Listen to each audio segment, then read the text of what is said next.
Week 14 of the fantasy football season. Here's the top 12 DST units. I'm ranking this week. Number 1, the Seattle Seahawks. So their defense, they're getting after it over the last month of the season. Last week, another monster game, shutting out the Minnesota Vikings and Max Brosmer, creating 5 turnovers in that game. And this week at the Atlanta Falcons, I think we could see a ball game where they get to Kirk Cousins early and often. We know Cousins is a gunslinger. He's good for a few turnovers and tries to force the issue at times. And like I said, DeMarcus Lawrence, he's having a big year. Leonard Williams anchoring the defensive line. And Tyreek Woolen in the secondary, one of the better corners in the league. Number 2, the Cleveland Browns. So this Brown DST, it's been a great season for them. And obviously when you got the best pass rusher in the game and defensive player in the game, Myles Garrett, with 18 sacks on the season, he's going to go out there and obviously boost this defense up, and one of the better corners in the league in Denzel Ward. So this week with a good matchup versus arguably the worst offense in the league versus the Tennessee Titans that have no run game.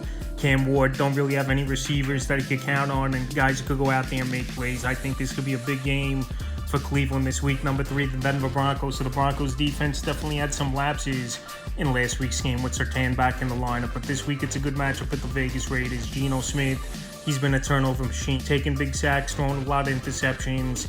And besides Brock Bowers and Ashton Ginty, there's not much on this Vegas Raider offense. And we know they're good against the run game to begin with, is Denver. So this week, I think they could go out there and bounce back after a mediocre performance. Number 4, the Los Angeles Rams. The Rams, last week, it was just a lapsed ball game for them where they just ran into a Carolina team that just wanted it more, it seemed like. And the Panthers, we know as well, they had a pick 6 in that game. Some key turnovers where the Rams, they were driving down and turned it over in that one and put their defense in bad position. But this week, it is a matchup, division matchup as well with Arizona.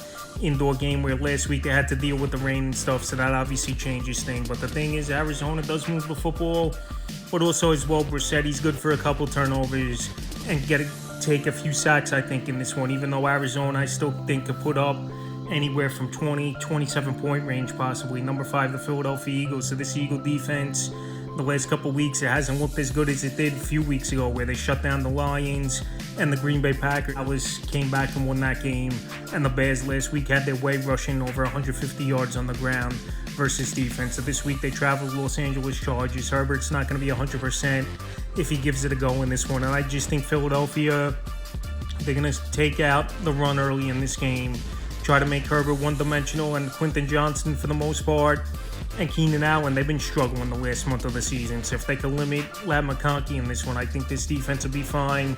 And the pass rush will get to Herbert, where this Charger offensive line, we know, is very banged up. Number 6, the Green Bay Packers. So the Packers, not a great matchup versus the Bears, where I think this Bear offense definitely improved this season, even though Caleb Williams still making some of the mistakes for the second-year quarterback, holding on to the football too long, taking some big hits, obviously, and some turnovers here and there.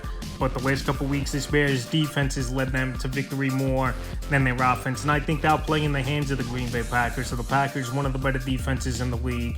Last week, I know the Lions, they made a late charge to try to come back and win that game. But usually Thursday games anyway are high scoring. So this week, I think Green Bay back home, Chicago coming in, and Micah Parsons having a good first season with Green Bay could go out there and make the stops they need. Number 7, the Houston Texans. So this Texan defense, it doesn't matter the matchup. We've seen it all season long. They go out there and make plays. And when you got one of the better corners in the league in Derek Stingley, you got Danielle Hunter on the defensive line, and Anderson, 2 great pass rushers, it's going to be a long day for most quarterbacks. So this week, Patrick Mahomes and the Chiefs, they go to Arrowhead, is this Houston Texan team. We saw them shut down Josh Allen for the most part.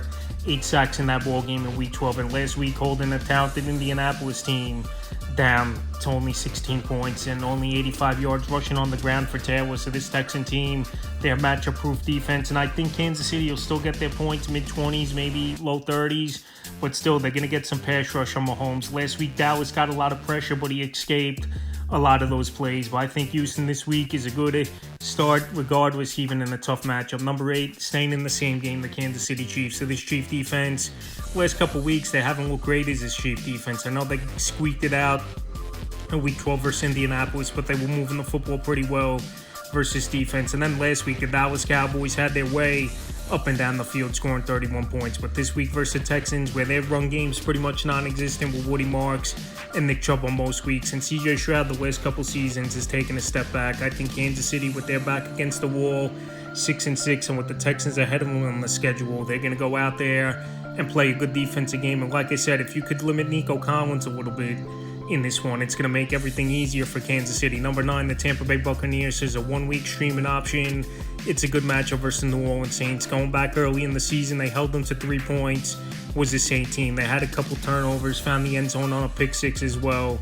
And Tyler Shucks definitely improved since that time, since their last matchup in October between these two teams. But I think Tampa Bay still could go out there and hold down one of the worst offenses in the league. Number 10, the Washington Commanders. So this week, a good matchup at the Minnesota Vikings. This Viking offense has been horrible all season long. J.J. McCarthy, yeah, he might be back in the lineup for this Minnesota Viking team, but I don't think it makes a difference in this ball game. So I think Washington last week, they made Bo Nix and the Denver Broncos earn every point in that game. I think they could get some pass rush on J.J. McCarthy, and it's better field conditions, obviously, indoors than dealing with what they did last week. So this week is a 1-week streaming option, and the Minnesota Vikings, one of the worst teams in the league, and turning the football over at a high rate. I like the Commanders this week as a top 10 option. Number 11, the Baltimore Ravens. So Baltimore, their defense has definitely improved over the last few weeks. I know last week was a little lapse, but before that, their defense has gone out there and they made a lot of stops. So this week, Pittsburgh Steelers coming in.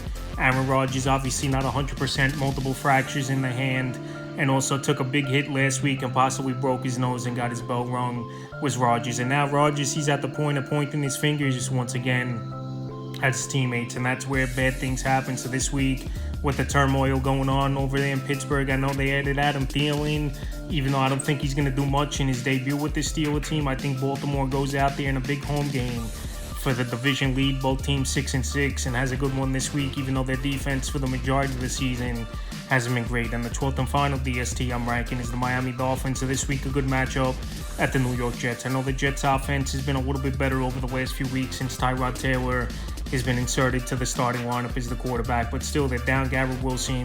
I know Breece Hall, he's been a solid running back once again this season, but 2 young receivers in John Mechie and Adonai Mitchell. We'll see if these guys could keep some momentum going, but I think Miami, they could go out there, they could make some plays, and the weather in New York could be obviously a ball game where it's wet, rainy, or heavy winds where it favors a defense. I think Miami's a 1-week option this week, could be pretty solid at the New York Jets. So that's a top 12 defense DST units I'm ranking for week 14 of the fantasy football season.